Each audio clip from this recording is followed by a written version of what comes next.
I'm not here to murder. Bend the knee and join me. Or refuse and die. You need to find a way to make her listen. Whatever stands in our way, we will defeat it. Bran saw the Night King and his army marching towards Eastwatch. Bad things are coming. Hello everybody, how's it going? This is Max with BuzzTox here, and I'm back with a Game of Thrones Season 7 Episode 5 preview. In this video, I'm going to be looking at the preview trailer that we got, as well as some images that were released. And I'm also going to throw in some speculation on what I think will happen with certain characters. But first, let's start off with Daenerys. In the preview, we see her telling all of the survivors of the Battle of Highgarden to bend the knee and join her, or else she will kill them. And it's interesting because while she says this, Tyrion gives a particular look, almost like he doesn't approve of Daenerys' actions. And then in another scene, we see Varys talking to Tyrion, and he tells him that he needs to find a way to make her listen. And this to me is very significant because Varys does not like the way Daenerys is handling her leadership. And I think he's going to be angry about the way she handled the fight at Highgarden, as well as what she has done with these remaining soldiers. And I think Varys will be of the belief that what she did was archaic and out of line, and that she should have acted in a more democratic and civil manner. And I personally think that this is going to spawn a big arc for Varys moving forward. We know from the first episode that he fights for only the people. He doesn't back a particular ruler. He puts blind faith in no one. He only puts faith in the people and puts their interests first. And I think we're getting more and more nuggets to suggest that Varys may be leaning away from Daenerys, and I think he may find a new person to put his faith into. And I personally believe that this person is Jon. Even in the last episode when Jon was providing Daenerys counsel, Varys seemed relatively impressed. And Varys has always said, power resides where power resides. And this saying applies to no other character better than Jon Snow. He's a known bastard of Ned Stark, yet he became Lord Commander of the Night's Watch and is now King of the North. Power resides with Jon because they believe in Jon, not because of his birthright. And I believe that if vital information got out that Jon Snow is the child of Rhaegar Targaryen and Lyanna Stark, Varys may switch his allegiance to Jon Snow, and may secretly try and undermine Daenerys to ensure that Jon is the one who leads the people. But anyways, in another scene, we see Drogon approaching Jon Snow, and he does look relatively aggressive, while Daenerys is on his back. I believe in this scene is when Daenerys actually arrives back at Dragonstone. Granted, she is a bit frustrated, and she is pursuing Jon with a certain level of aggression. And I personally think that this is very significant, because this whole season, Daenerys has been trying to get Jon Snow to swear fealty. She's been trying as hard as she can to become the alpha in the conversation, but Jon won't back down. And no matter what she does, she cannot control Jon, and I think that annoys her. So I think this is almost a strategy to try and make her seem more dominant. But I honestly think that this is going to blow up in her face, because I can think of no better time to introduce Jon to the connection of dragons than right now, when one is standing right in front of him. So I'm not sure how this interaction will go. Possibly Drogon won't be as aggressive towards Jon. Maybe Jon's able to touch him and pet him, which will really shock Daenerys. But what I hope happens is that Rhaegal makes an appearance. We really need to see the relationship build between Jon and his dragon Rhaegal. But I don't believe he's going to be riding any dragons in this episode. What my hope is that they save Jon riding a dragon for a really climactic moment where he needs to be rescued. If they can recreate the scene where Daenerys is in the dragon pit and she summons Drogon, but with Jon Snow closing his eyes and summoning Rhaegal, I think that will be a huge climactic scene that would be a great reveal that Jon can be an effective dragon rider. And this reveal will also hint at his parentage, that he is actually a Targaryen. And hopefully we get more scenes with Bran going back in time to see visions of Jon Snow's past and history. But speaking of Bran, he is in Winterfell rallying a bunch of ravens and flying them over the wall to get a good look at what the Night King is up to. And we see that he gets a close look at the Night King, and he discovers that the Night King and his white army are making their way to Eastwatch by the Sea.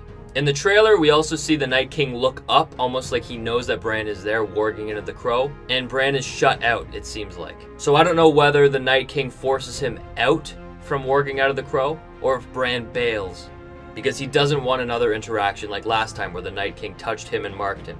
But regardless, Bran's going to get this information and send it to Jon. And we see Jon holding a conference about this information. He's standing there at the painted table with Varys, Daenerys, and Davos, telling them about Bran's vision. And I believe that he's going to be stressing the importance of going to Eastwatch and fending it off.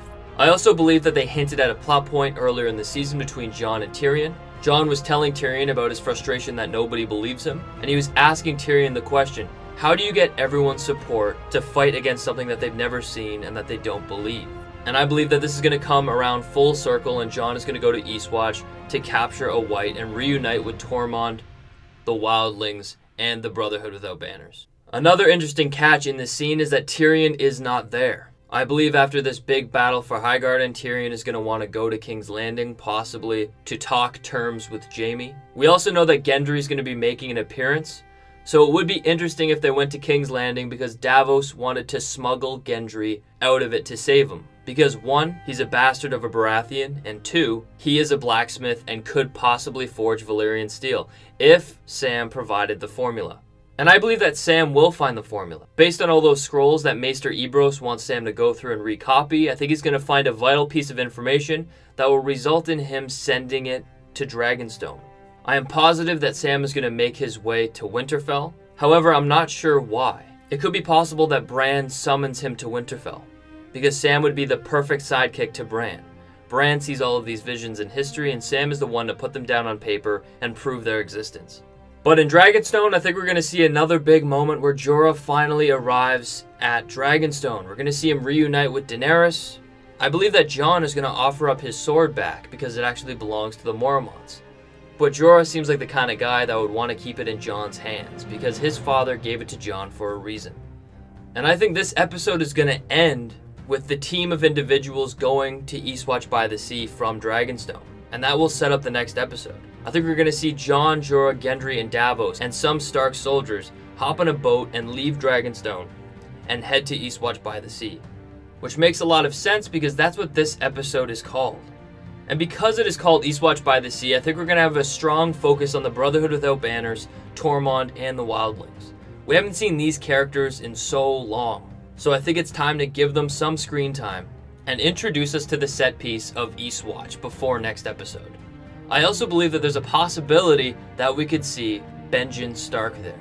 But finally, I think we're going to be getting a lot of drama in King's Landing. I think Jaime and Bronn are going to arrive back at King's Landing because Jaime's actually going to be rescued by Bronn.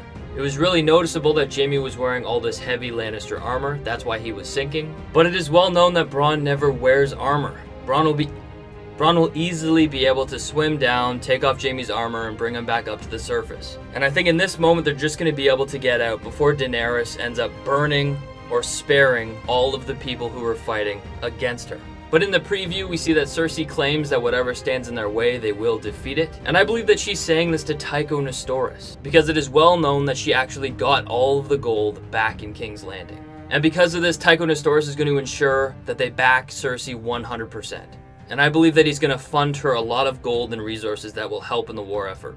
It will allow her to get men from the Golden Company, build up her fleet, but also I want to put on the tinfoil hat and say it would make a lot of sense for Tycho Nestoris to hire a faceless man to assassinate one of Cersei's enemies. Cersei in 1 week paid tremendous amounts of debt back to the Iron Bank. And I believe because of this, they're going to have huge gratitude and do whatever it takes to ensure that she is back on that throne at the end of this. And if Tycho Nestoris hired a Jaqen H'ghar to assassinate Jon Snow or Daenerys Targaryen, I think it could make for a great story arc. Especially if Arya was there to look out for all of their tricks and defend Daenerys and Jon from her own mentors.